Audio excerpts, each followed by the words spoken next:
Hello students, आज से हम स्टार्ट करेंगे चैप्टर 1 का रिवीजन। ठीक है, चैप्टर 1 का हम रिवीजन करेंगे। बोर्ड के इंपॉर्टेंट क्वेश्चन जो आए हुए हैं एग्जाम में वो हम आज करेंगे। तो सबसे पहले हम करते हैं, सपोज एक क्वेश्चन दे रखा है हमें, p is equal to a cube b square c square and q दे रखा है हमें a की पावर 2 b की power 3 and c।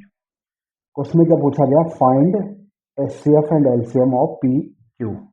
Find HCF of P, Q and LCM of P, Q। ठीक है, क्वेश्चन ऐसे आया हुआ है बोर्ड पे। तो इसमें क्या करना होता है, देखो HCF में हमें क्या करना होता है, छोटी पावर लेनी है। एक तो दोनों में होना चाहिए, दोनों नंबर में। तो यहाँ देखो ए दोनों में आ रहा है, ए की पावर 3 ए की पावर स्क्वायर, तो छोटी पावर क्या होगी? ए स्क्वायर। बी भी दोनों में आ रहा है, तो बी में छोटी पावर क्या है? B square. और सी में क्या हो गया? छोटी पावर सी। तो हमारा एचसीएफ हो गया ए स्क्वायर बी स्क्वायर सी। ठीक है, और एलसीएम में क्या लेते हैं हम? बड़ी पावर लेते हैं। एलसीएम में सपोज हमें दे रखा है यही नंबर है, इसी का एलसीएम निकालना है, तो एलसीएम में बड़ी पावर देखनी है। देखो ये एक ए दोनों में आ रहा है, तो ए क्यूब बड़ी पावर हो गई, ए स्क्वायर छोटी, तो एलसीएम में बड़ी पावर ली जाती है। ए cube B cube C square, दोनों की हमने बड़ी बड़ी पावर ले ली। ठीक है, सभी को क्लियर हो गया ये? अब इसी तरह से हम एक दूसरा क्वेश्चन लेते हैं जो बोर्ड में आए हुए क्वेश्चन है। सपोज हमें दे रखा है p is equal to 18 a square b की पावर 4 और क्यू दे रखा है हमें 20 20 ए क्यूब बी स्क्वायर। ठीक है, ये क्वेश्चन दे रखा है। अब इसमें भी ये पूछा गया है कि एचसीएफ निकालो पी कॉमा क्यू का एंड एलसीएम। तो देखो सबसे पहले क्या करते हैं हम, 18 के फैक्टर बना लेते हैं। 18 को हम तोड़ के छोटा कर देंगे, 18 को तोड़ के करेंगे 2 9 जा 18, 3 इंटू 3 3 1 जा 3। तो 18 को क्या लिखेंगे? 2 इंटू 3 की पावर 2 ए स्क्वायर बी की पावर 4। क्यू को भी क्या लिखेंगे हम? 2 की पावर 2 इंटू 5, 2 2 जा 4 4 5 जा 20 और ए क्यूब बी स्क्वायर। अब हमें लेना है एच सी एफ। तो एच सी एफ में क्या लेना है? सेम पावर, दोनों की छोटी पावर होगी, दोनों नंबर आ लीजिए छोटी पावर। देखो दोनों में 2 आ रहा है, तो 2 की छोटी पावर क्या है? 2। बस 2 आ रहा है, 3 और 5 नहीं आ रहा है तो नहीं लेंगे। ए आ रहा है, ए में छोटी पावर क्या होगी? ए स्क्वायर। और बी में छोटी पावर क्या होगी? B square. तो हमारा एच सी एफ आ गया 2 ए स्क्वायर बी स्क्वायर। तो एच सी एफ में क्या लिया जाता है? छोटी पावर ली जाती है। अब बात करते हैं हम एल सी एम की। एलसीएम में क्या लेना होता है? बड़ी पावर। देखो इसमें दोनों में 2 आ रहा है, 2 की बड़ी पावर क्या होगी? 2 की पावर 2। 3 नहीं आ रहा है, तो 3 की बड़ी पावर क्या होगी? हमें इस पे सारे नंबर लेने होते हैं, चाहे आए ना आए। 5 भी आ रहा है, 5 ले लेंगे। और ए में बड़ी पावर क्या है? क्यूब और स्क्वायर में ए क्यूब। बी में बड़ी पावर क्या है? बी की पावर 4। अब इन सबको मल्टीप्लाई कर दो, 4 इंटू 9 36, 36 इंटू 5 कितना हो गया? 180। आंसर आ गया 180 ए क्यूब बी की पावर 4। क्लियर? तो ये होता है इसमें। एलसीएम में क्या लेते हैं हम? बड़ी पावर लेते हैं, और एचसीएफ में हम छोटी पावर लेते हैं। ये क्लियर हो गया आपको? आप सभी को क्लियर हो गया होगा एचसीएफ और एलसीएम का कॉन्सेप्ट। तो अब आगे क्वेश्चन करेंगे हम जो बोर्ड में आए हुए क्वेश्चन है। आगे क्वेश्चन करेंगे, अगले क्वेश्चन के बारे में बात करेंगे। ठीक है, अगले क्वेश्चन के बारे में हम बात करेंगे, तो इसे मैं रब कर देता हूँ।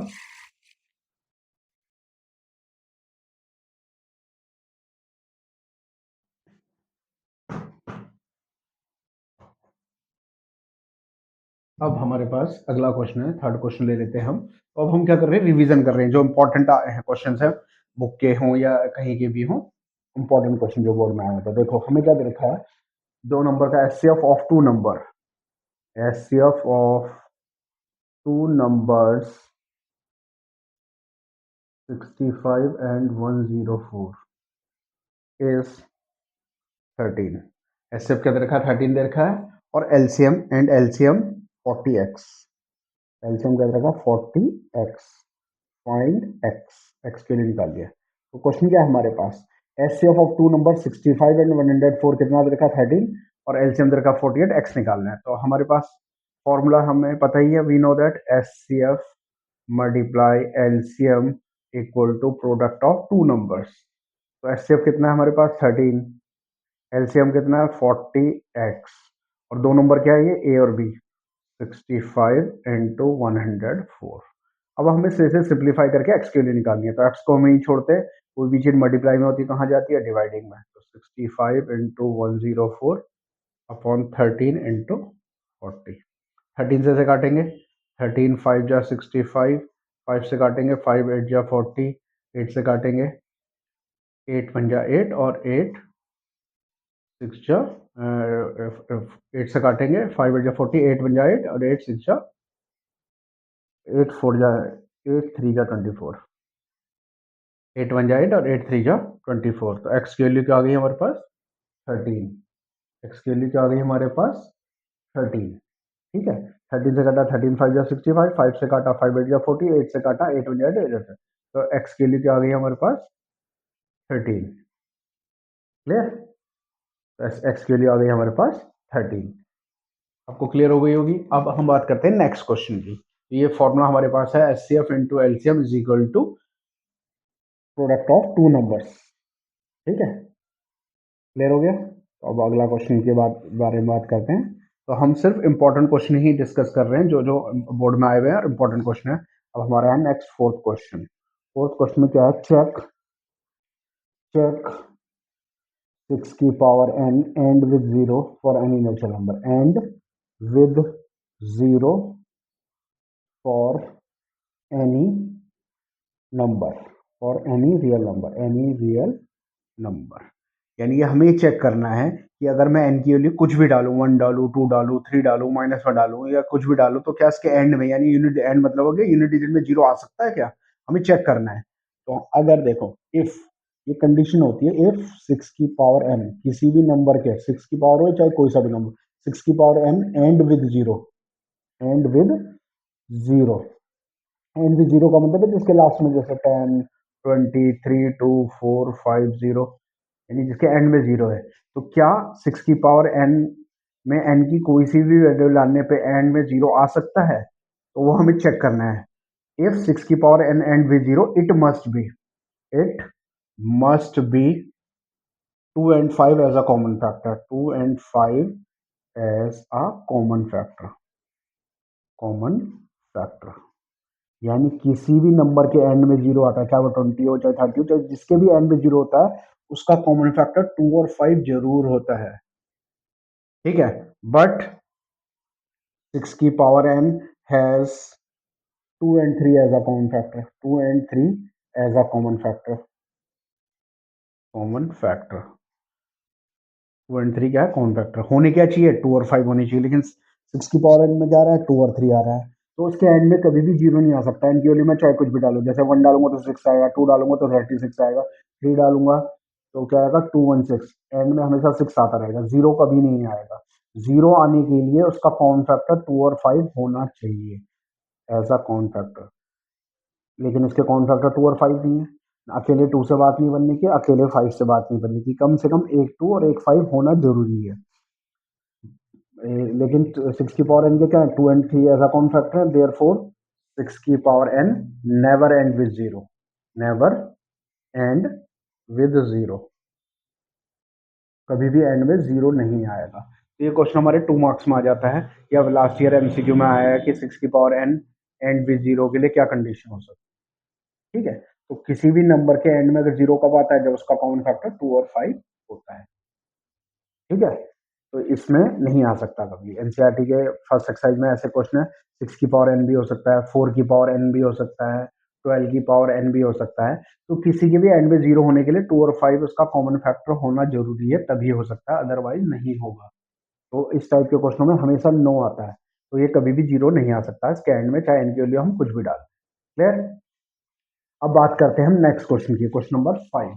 क्वेश्चन नंबर 5 को मैं एक्सप्लेन करता हूँ आपको। यहाँ पे देखो क्वेश्चन नंबर 5। क्वेश्चन नंबर 5 क्या है, ये भी बोर्ड में, ये सारे क्वेश्चन जो भी मैं आपको करवा रहा हूँ ये सब बोर्ड में आए हुए हैं। ठीक है, तो देखो क्वेश्चन क्या है, 3 bells toll at an interval, 3 bells toll at an interval of 9, 12 and 15 minutes respectively. If they start tolling together, after what time will they next toll together? इस टाइप के क्वेश्चन काफी आता है। कई में क्या होता है, टाइम दिया हुआ रहता है कि 7 बजे सारी बेल एक साथ बजी थी, कितने टाइम के बाद दोबारा एक साथ बजेगी। इसमें टाइम नहीं दे रखा, इसमें हम सिर्फ बता रहे हैं कितने टाइम के बाद। तो देखो यानी 3 बैल है हमारे पास जिन्होंने एक साथ स्टार्ट करा। पहली पहली बारी में क्या होगा, तीनों बैल एक साथ बजी, उसके बाद पहली बैल 9 मिनट के बाद बजेगी, दूसरी 12 मिनट के बाद, तीसरी 15 मिनट के बाद। तो हमें बताना है कि दोबारा कितने टाइम के बाद तीनों बेल एक साथ बजेंगी। तो हमें क्या निकालना होता है इसका एलसीएम। तो 9 के फैक्टर कर लिए, 3 की पावर 2, 12 को कर दिया 2 की पावर 2 इंटू 3, 15 को तोड़ दिया 5 इंटू 3 यानी 5 इंटू। एलसीएम में क्या लिया जाता है, बड़ी पावर ली जाती है। तो देखो तीनों में, इसमें 3 नंबर है तो तीनों में ढूंढना है, 3 की पावर 2 3 3। तो सबसे बड़ी पावर क्या है, 3 की पावर 2। 2 तो एक में ही आ रहा है, बड़ी पावर क्या हो गई 2 की पावर 2। 5 भी एक बार ही आ रहा है। तो अब इसे सिंप्लीफाई कर लिया, 9 4 5 मल्टीप्लाई करा 180, यानी कि 180 मिनट्स के बाद तीनों बेल दोबारा एक साथ बजेगी। पहली बार एक साथ बजी है, फिर 180 मिनट्स के बाद, 180 मिनट्स का मतलब है 3 घंटे बाद, 3 घंटे बाद ये बेल दोबारा एक साथ बजेगी। क्लियर? तो इस टाइप का क्वेश्चन भी काफ़ी आता है, बोर्ड में आया हुआ है। कभी टाइम लिखा होता है, और अगर वो टाइम लिखा होता कि 7 बजे एक साथ बजी है तो 3 घंटे बाद यानी 10 बजे एक साथ बजेगी। लेकिन इसमें टाइम नहीं पूछा गया था कि कितने टाइम बाद, बस ये पूछा गया था कितने टाइम, मतलब टाइम लिमिट नहीं दे रखी थी कि 7 बजे 8 बजे, बस कितने टाइम के बाद, 3 घंटे के बाद एक साथ बजेगी। क्लियर? अब आते हैं हम इस टाइप के क्वेश्चन, रैशनल इरेशनल, ये तो आता ही आता है, बहुत इंपॉर्टेंट क्वेश्चन है। सिंगल डिजिट वाला भी आता है, डबल डिजिट वाला भी आता है। आजकल ये क्वेश्चन बहुत आता है, prove that 2 minus root 3 whole upon 5 is an irrational number given that root 3 is irrational number. हमें प्रूव करना है कि ये नंबर इरेशनल है, जबकि हमें गिवन है कि रूट 3 एक इरेशनल नंबर है। तो सबसे पहले हम क्या करते हैं, जो भी इरेशनल प्रूव करने वाला नंबर होता है, क्वेश्चन होता है, उसमें सबसे पहले हम उसे रैशनल मान के चलते हैं। हम मानते हैं कि ये रैशनल है, हमने लिख दिया let 2 minus root 3 upon 5 is rational. तो रैशनल नंबर क्या होता है, ए अपॉन बी की फॉर्म में होता है, तो उसे हमने क्या कर दिया, ए अपॉन बी की फॉर्म में रख दिया। A and B are integers where q not equal to 0। A and b क्या है, इंटीजर्स हैं, और क्यू नॉट इक्वल टू 0 है। तो अब इस क्वेश्चन में क्या करना होता है, हमें रूट वाली टर्म सेपरेट करनी होती है। तो हमने क्या करा, 5 को इधर भेज दिया, ठीक है, और अब रूट वाली टर्म का सेपरेट कर दी, रूट 3 को इधर भेज दिया, माइनस प्लस हो गया, इसे इधर भेज दिया, एलसीएम लेके ये कर दिया। हमें इसमें क्या करना था, इस टाइप की जो भी क्वेश्चन होते हैं उसमें हमें क्या करना होता है, रूट वाली टर्म सेपरेट करनी होती है। तो हमने सेपरेट कर ली, ये हो गया। अब since A and B are integers, A और बी इंटीजर्स है, तो ये क्या है, पी अपॉन क्यू की फॉर्म, यानी ए अपॉन बी की फॉर्म में इज अ रैशनल। तो 2b minus 5a upon B is a rational, ये क्या है, रैशनल नंबर है। और फ्रॉम फर्स्ट इक्वेशन से रूट 3 इसके इक्वल है, बट रूट 3 इज रैशनल, क्योंकि क्वेश्चन में हमें गिवन दे रखा था ना कि रूट 3 इज रैशनल, यानी एलएचएस और आरएचएस इक्वल नहीं हो सकती। इसके हिसाब से तो इक्वल आ रही है, क्योंकि ये रैशनल नंबर है। रूट 3 इसके इक्वल हो गया, तो यानी रूट 3 भी रैशनल होना चाहिए।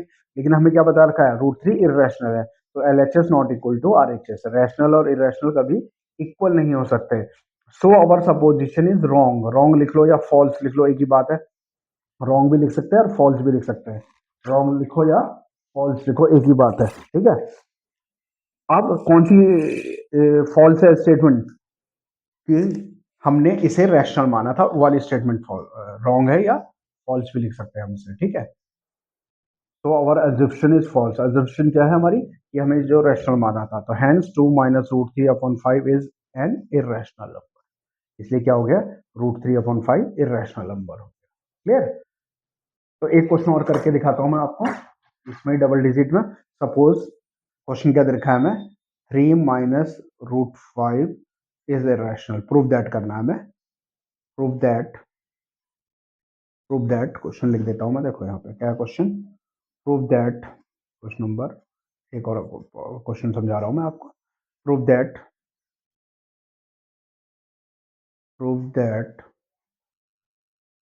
3 प्लस रूट 5 इज इरेशनल। इसमें वो कंडीशन नहीं दे रखी कि रूट 5 हमारे पास रैशनल है। तो हम सबसे पहला कंडीशन क्या होती है, हम रैशनल मानते हैं, let 3 plus root 5 be rational. जो भी इस टाइप के क्वेश्चन होंगे सबसे पहले क्या करेंगे, हम उसे रैशनल मानेंगे। अब क्या करेंगे, रैशनल नंबर हमें पता था ए अपॉन बी की फॉर्म में होता है या पी अपॉन क्यू की फॉर्म में होता है। A and B are integers, a and B are integers, integers where b not equal to 0, क्योंकि डिनोमीटर में कभी 0 नहीं हो सकता। अब इसमें क्या करना होता है, हमें रूट वाली टर्म सेपरेट करनी होती है। तो हमने क्या करा, रूट को यहीं रखा, ए अपॉन बी, और 3 को उधर भेज दिया, 3 के नीचे 1 मान के, root 5 is equal to b a minus 3 b, ठीक है, ये हो गया, ठीक है, इतनी बात क्लियर हो गई। Since A and B are integers, since A and B are integers, a and b क्या है, इंटीजर्स हैं, तो a minus 3b upon B is rational. तो ये क्या हो गया, रैशनल हो गया, क्योंकि a अपॉन बी की फॉर्म में हो गया, इज रैशनल। ठीक है, a minus 3b upon B क्या हो गया, रैशनल नंबर हो गया, क्योंकि ये p अपॉन क्यू में फ्रॉम फर्स्ट इक्वेशन के हिसाब से देखो, अगर ये रैशनल है तो ये वाली टर्म इसके इक्वल है, तो ये भी रैशनल होना चाहिए। तो from first equation √5 is also rational, यानी कि √5 भी क्या होना चाहिए, रैशनल होना चाहिए, क्योंकि ये दोनों इक्वल आ रहे हैं ना। √5 इक्वल टू ये, अगर ये रैशनल नंबर है तो ये तो इसके इक्वल है, ये भी रैशनल होना चाहिए। तो फ्रॉम फर्स्ट इक्वेशन से क्या हो गया, √5 is also rational, but this contradict, लेकिन ये कॉन्ट्राडिक्शन आती है, but this contradiction fact that but this contradiction fact that √5 is irrational, √5 is irrational, लेकिन एक कॉन्ट्राडिक्शन आता है कि जो रूट में नंबर होते हैं वो इरेशनल होते हैं। देखो, ये रैशनल क्यों हुआ, क्योंकि ये पी अपॉन क्यू फॉर्म में था और ये इसके इक्वल था, यानी फ्रॉम फर्स्ट इक्वेशन के हिसाब से इक्वल वाली टर्म तो इक्वल ही होती है, अगर ये रैशनल तो ये भी इक्वल होना चाहिए। तो फ्रॉम फर्स्ट इक्वेशन के हिसाब से √5 क्या हो गया, रैशनल हो गया, लेकिन ये कॉन्ट्राडिक्शन आ रही है, but this contradiction fact that √5 is rational, लेकिन ये कॉन्ट्राडिक्शन है हमारे पास कि √5 क्या रहा है, इरेशनल है। So rational not equal to irrational, rational कभी भी इरेशनल के इक्वल नहीं होता, irrational. So our supposition is false, so our assumption लिख लो या सपोजिशन लिख लो, so our assumption is false, हमारी अजम्पशन क्या होगी, फॉल्स होगी। कौन सी अजम्पशन, जब हमने उसे रैशनल माना था। सो 3 प्लस √5 इज इरेशनल। क्लियर, ये हो गया हमारे पास। तो इस टाइप का जो जो डबल डिजिट वाला होता है उसमें हमें क्या करना है, होता है रूट वाली टर्म सेपरेट करके और फिर थ्योरी लिखनी है। क्लियर, आई होप सभी को क्लियर हो गया होगा। अब हम आगे बढ़ते हैं, अगला क्वेश्चन करते हैं। तो आज मैं आपको सिर्फ फर्स्ट चैप्टर का रिवाइज करवा रहा हूँ, तो फर्स्ट चैप्टर को आप रिवाइज करेंगे तो सारे क्वेश्चन क्लियर हो जाएंगे, जो इंपॉर्टेंट क्वेश्चन है सारे करवा रहा हूँ। ठीक है, अब करते हैं, हम आगे बढ़ते हैं। ठीक है, अब हम अगले क्वेश्चन की ओर बढ़ते हैं, जिसमें सिंगल नंबर आता है, सिंगल डिजिट नंबर आता है इरेशनल प्रूव करने वाले का, क्योंकि इसमें ये बहुत इंपॉर्टेंट टॉपिक है, एक क्वेश्चन आएगा 3 मार्क्स का। अब आते हैं जब सिंगल डिजिट आती है इरेशनल प्रूव करने वाली। ठीक है, तो देखो अब क्वेश्चन हमारे पास है, prove that √7 is irrational. Prove क्या करना है हमें, √7 को इरेशनल प्रूव करना है। √7 की जगह √2, √3, √5, √7, √11 कुछ भी आ सकता है। तो सबसे पहले वही है, लेट √7 बी रैशनल। सबसे पहले क्या करेंगे, √7 को हम रैशनल मानेंगे, लेट √7 बी रैशनल, रैशनल मानेंगे। √7 के इसके इक्वल रख लिया हमने A and B, where A and B are coprime and B not equal to 0। को प्राइम किसे कहा जाता है, जिनका कॉमन फैक्टर सिर्फ 1 होता है, उसे को प्राइम कहा जाता है। अब हमने क्या करा, स्क्वायरिंग बोथ साइड, तो उसका रूट हट गया 7, A square upon B square, B square को जो भेज दिया ऐसे फर्स्ट इक्वेशन डाल दिया। ए स्क्वायर क्या है, 7 से डिविजिबल है, तो ए भी क्या होगा, डिविजिबल होगा 7 से। हमारे पास थ्योरम है कि कोई भी प्राइम नंबर है, अगर उसका स्क्वायर, कोई भी नंबर है अगर वो प्राइम नंबर से डिविजिबल है तो वो नंबर भी उससे डिविजिबल होगा। तो ए स्क्वायर क्या है, डिविजिबल है 7 से, तो ए भी क्या होगा, 7 से डिविजिबल होगा। अब हमें क्या लेना है, लेट ए इक्वल टू 7 सी। ये √7 चल रहा है तो हम 7 सी लेंगे, अगर √5 चलेगा तो ए इक्वल टू √5 सी या पी क्यू आर कुछ भी ले सकते हैं। ठीक है, स्क्वायरिंग बोथ साइड कर दिया, A square equal to 49 C square. From first equation से हमने क्या कर रखा था, ए स्क्वायर की वैल्यू निकाल रखी थी, ए स्क्वायर के लिए निकली हुई थी ना 7b स्क्वायर, तो यहाँ पे ए स्क्वायर की जगह हमने क्या डाल दिया, फ्रॉम फर्स्ट से 7b स्क्वायर, 7 से 49 को काट दिया, b square equal to 7c square. इसमें भी सेम थ्योरी है, b square is divisible by 7, it follows that b is also divisible by 7। तो इससे क्या पता चला, सो ए एंड बी, देखो यहाँ पे ए का भी फैक्टर क्या है 7, और यहाँ पे भी बी का भी फैक्टर क्या हो गया 7, क्योंकि वो डिविजिबल हो रहा है। तो since A and b has at least 7 as a common factor, यानी ए और बी का क्या है, 7 एज अ कॉमन फैक्टर है कम से कम, but A and B are coprime, लेकिन हमने स्टार्टिंग में कहा था ए एंड बी क्या है, को प्राइम है। को प्राइम उसे कहते हैं जिसका कॉमन फैक्टर सिर्फ 1 होता है, इसमें कॉमन फैक्टर क्या गया 7। सो अवर assumption is wrong that √7 is rational. तो हमारी assumption क्या हो गई, सपोजिशन क्या हो गई कि हमने जो इसे रैशनल माना था वो फॉल्स हो गई, हेंस √7 इज इरेशनल नंबर। ठीक है, लास्ट ईयर √5 आया था बोर्ड में कि prove that √5 is irrational number. तो सिंगल डिजिट में भी आ सकता है और डबल डिजिट में भी आ सकता है। ये इसका बहुत इंपॉर्टेंट क्वेश्चन है। अब आते हैं हम नेक्स्ट क्वेश्चन में। नेक्स्ट क्वेश्चन है p is equal to x square y cube, q is equal to x y की power 4, r is equal to x की पावर 5 एक्स स्क्वायर। यहाँ पे 3 नंबर दे रखे हैं, हमें क्या निकालना है, इसका एचसीएफ और एलसीएम निकालना है। फिर हमें ये भी चेक करना है क्या HCF multiply LCM equal to p into q into r के इक्वल है या नहीं है, ये भी चेक करना है। तो हमें पता ही है एचसीएफ हम सीख के आ चुके हैं कि एचसीएफ पे हम क्या लेते हैं, छोटी पावर लेते हैं। तो देखो यहाँ पे एक्स की सबसे छोटी पावर क्या आ रही है, 1। तीनों में एक्स की सबसे छोटी पावर क्या आ रही है, 1, यहाँ 2 है यहाँ 5 है तो 1 हो गई। वाई की तीनों में सबसे छोटी पावर क्या आ रही है, 2, तो वाई स्क्वायर। तो एचसीएफ क्या हो गया, एक्स वाई स्क्वायर। एलसीएम में क्या लेते हैं, बड़ी पावर, तीनों में एक्स की सबसे बड़ी पावर क्या है, 5, एक्स की पावर 5, और वाई की सबसे बड़ी पावर क्या है, 4, एक्स की पावर और वाई की पावर 4, एक्स की पावर 5 वाई की पावर 4। एचसीएफ और एलसीएम तो आ गया, ठीक है।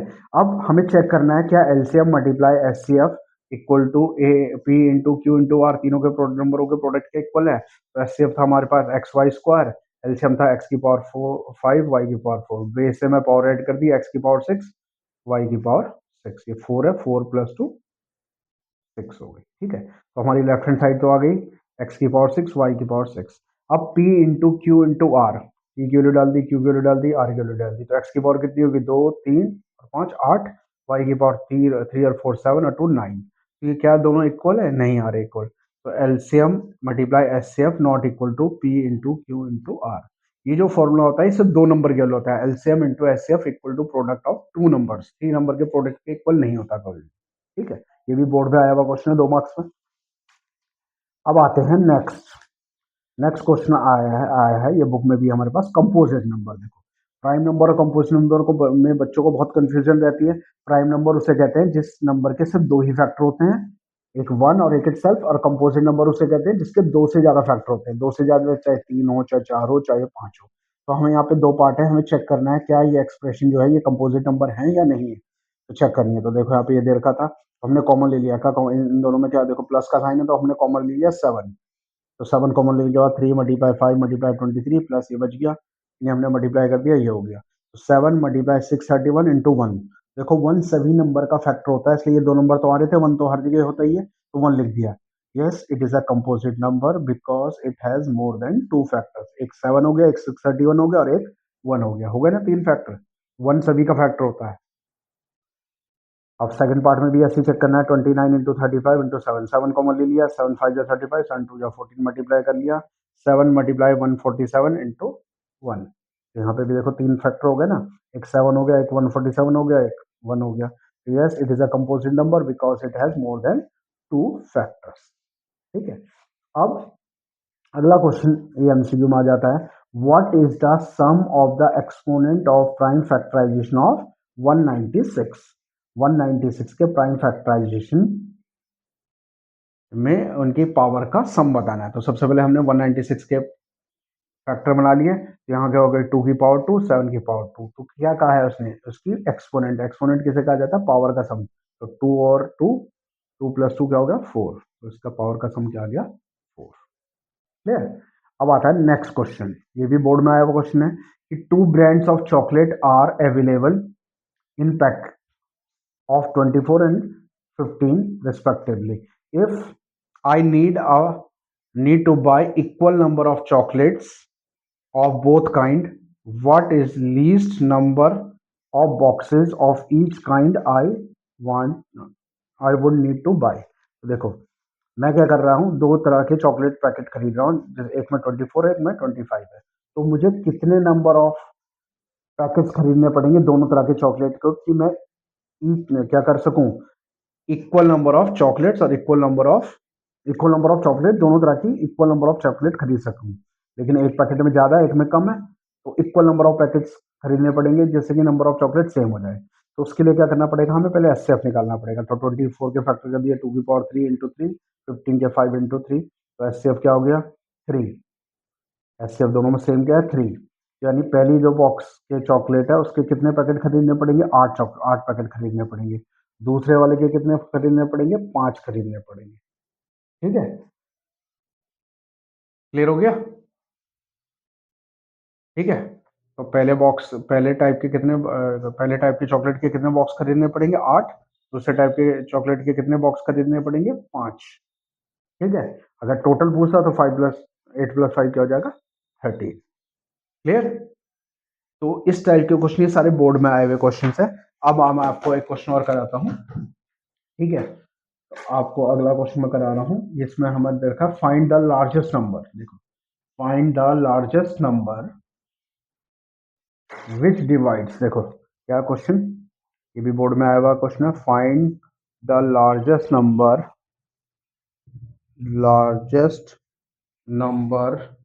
विच डिवाइड्स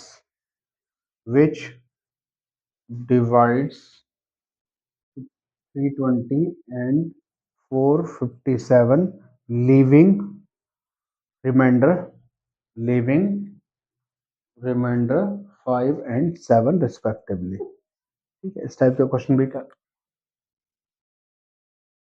बोर्ड में आया हुआ क्वेश्चन है। ठीक है, तो क्वेश्चन में क्या कह रहा है? Find the largest number which divides 320 and 457, leaving remainder 5 and 7। तो लार्जेस्ट मतलब होता है एचसीएफ। एचसीएफ का फुल फॉर्म होता है हाईएस्ट कॉमन फैक्टर। ठीक है, तो इसमें क्या करना है? पहला जो नंबर है उसमें से हम पहले हमें रिमाइंडर माइनस करना है। 320 में से 5 माइनस करेंगे तो कितना आएगा? 325। दूसरा नंबर है 457, उसमें से 7 माइनस करेंगे तो कितना आएगा? 450। कभी कभार क्या होता है, दोनों में सेम रिमाइंडर भी आ जाता है, तो फिर दोनों में से हम क्या करेंगे? सेम माइनस कर देंगे। ठीक है, तो इसमें तो अलग अलग थे, तो पहले नंबर में से हमने वो माइनस कर दिया दूसरे नंबर से। अब इसका हमें क्या निकालना है? एचसीएफ। अब हम क्या करते हैं? 325 के फैक्टर बना लेते हैं और 450 के फैक्टर बना लेते हैं। ठीक है, तो पहले इसे 5 से काट लेता हूँ। 5 6 जा 30, 5 5 जा 25, 5 से काटूंगा 5 1 जा 5 और 5 3 जा 15। ठीक है, मैंने सॉरी माइनस क्या करा है? माइनस गलत कर दिया। तो सबसे पहले क्या करेंगे हम? इसे माइनस करेंगे 315 और इसे माइनस करेंगे 450।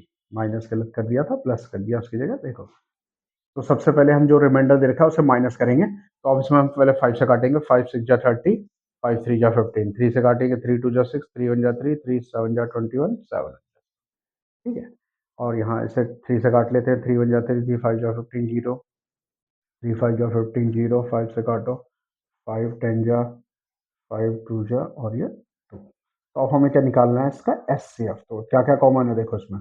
एक तो 5 कॉमन हो गया, एक 3 कॉमन हो गया और एक और 3 कॉमन हो गया। 2 3 कॉमन हो गए। ठीक है, 5 इंटू 3 इंटू 3, तो 9 5 जा 45। यानी कि सबसे बड़ा नंबर 45 है। अगर मैं 45 को 320 से डिवाइड करूंगा तो उसका रिमाइंडर 5 बचेगा, और 45 से अगर मैं 457 को डिवाइड करूंगा तो उसका रिमाइंडर 7 बचेगा। यानी कि जो लार्जेस्ट नंबर है 45 है, जिसको डिवाइड करने पे ये वाली कंडीशन सेटिस्फाई होगी।